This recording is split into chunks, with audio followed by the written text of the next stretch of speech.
As we discussed in my office yesterday, the line between legitimate political discourse and hate speech can sometimes be hard to identify, and especially when you're relying on artificial intelligence and other technologies for the initial discovery. Can you discuss what steps that Facebook currently takes when making these evaluations, the challenges that you face, and any examples of where you may draw the line between what is and what is not hate speech? Yes, Mr. Chairman. I'll speak to hate speech, and then I'll talk about enforcing our content policies more broadly. So actually, maybe if you're okay with it, I'll go in the other order. So from the beginning of the company in 2004, I started it in my dorm room. It was me and my roommate.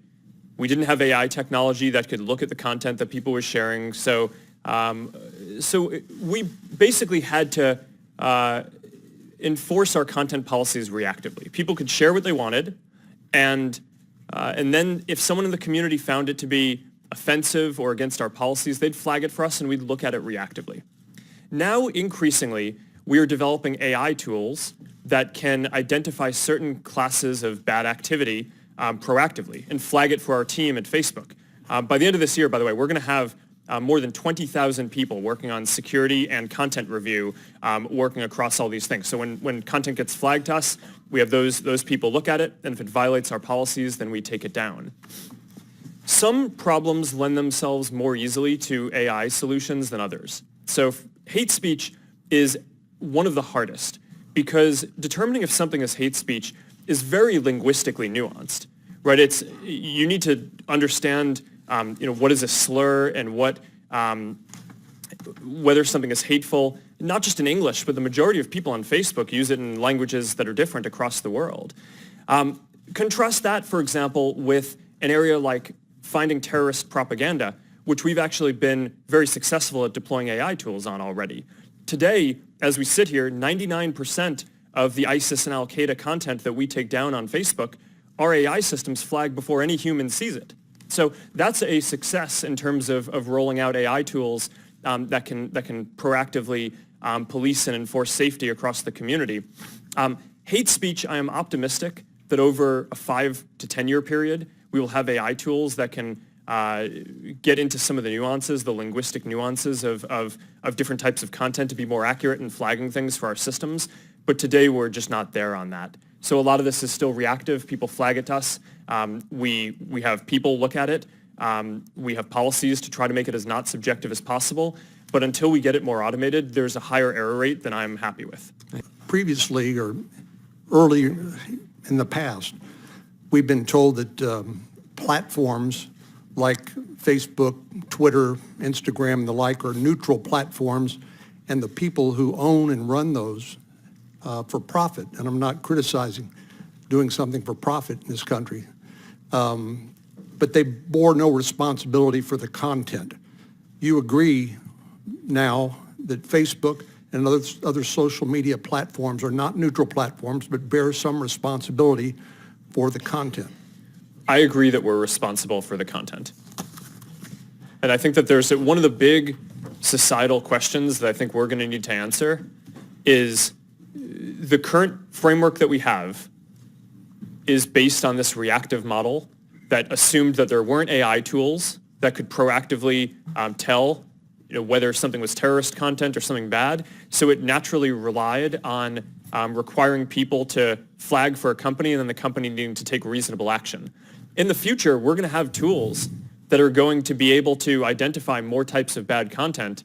And I think that there are moral and legal obligation questions that I think we'll have to wrestle with as a society about when we want to require companies to take action proactively on certain of those things and when that gets in the way of... I appreciate that. I have 2 minutes left. All right. We asked another Silicon Valley titan, that's Tesla CEO Elon Musk, about the Facebook controversy during an interview yesterday in California. Do you think now is the time for regulations in Silicon Valley? I think whenever there's something that affects the public good, then there does need to be some form of public oversight. I do think that there should be regulations on AI. I think there should be regulations on social media to the degree that it negatively affects the public good. You can't have like willy-nilly proliferation of fake news. That's crazy. You can have more clicks on fake news than real news. That's allowing public deception to go unchecked. That's crazy. Elon Musk says Tesla takes steps to keep its customer data private. Tomorrow on CBS This Morning, he'll talk to us about how he's tackling recent production problems that have plagued the electric car maker, and he will give us a first ever look inside the assembly line for the Model 3. That's Tesla's first mass market vehicle. He's very smart, very serious. He's under the gun as well, and he has a lot of work to do, and he's ready to do that, and is doing it.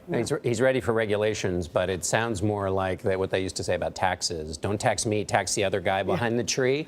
Does he want regulations on the data he uses? Probably not. Probably not, but he surprised me. I was expecting him to say, no, I don't want any regulations on in Silicon Valley, but no, he's very thoughtful in his answer and how he thinks. I can't wait to see. And can I just say kudos to you for flying back in the middle of the night on the red eye? Yes. Oh my gosh. We landed at JFK at 5:05. Very impressive. Very impressive. It is amazing. You said that artificial intelligence is the fundamental existential risk facing civilization. Did I get that close enough? In my opinion, it is the biggest risk that we face as a civilization is artificial intelligence. And so, to a group of leaders, what would you advise that how should we be addressing something that's such a large landscape and yet obviously so important?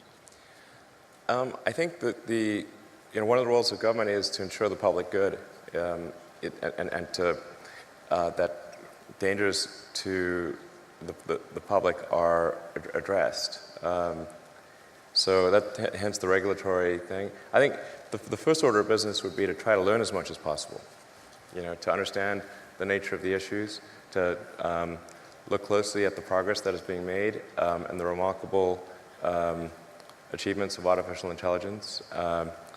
Last year, Go, which is quite a difficult game to beat, that people thought would never be beaten with by a computer, that a computer would either never beat the best human player or that it was 20 years away. And last year, AlphaGo, which was done by DeepMind, which is a kind of a Google subsidiary, absolutely crushed the world's best player. And now it can play at the top 50 simultaneously and crush them all.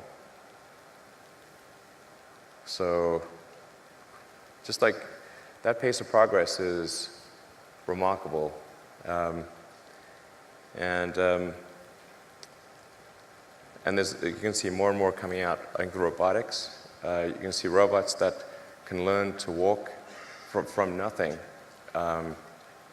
within hours, like way faster than any biological being.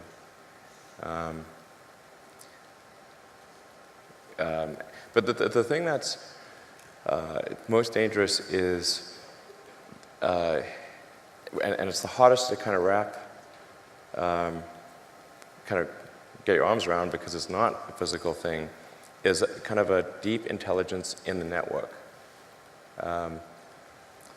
You say, well, what harm could a deep intelligence in the network do? So, well, it could start a war by doing fake news and spoofing email accounts and fake press releases, and just by manipulating information.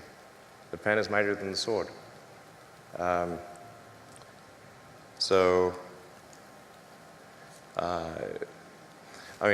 an example, I want to emphasize, I do not think this actually occurred. This is purely a hypothetical that I'm digging my grave here.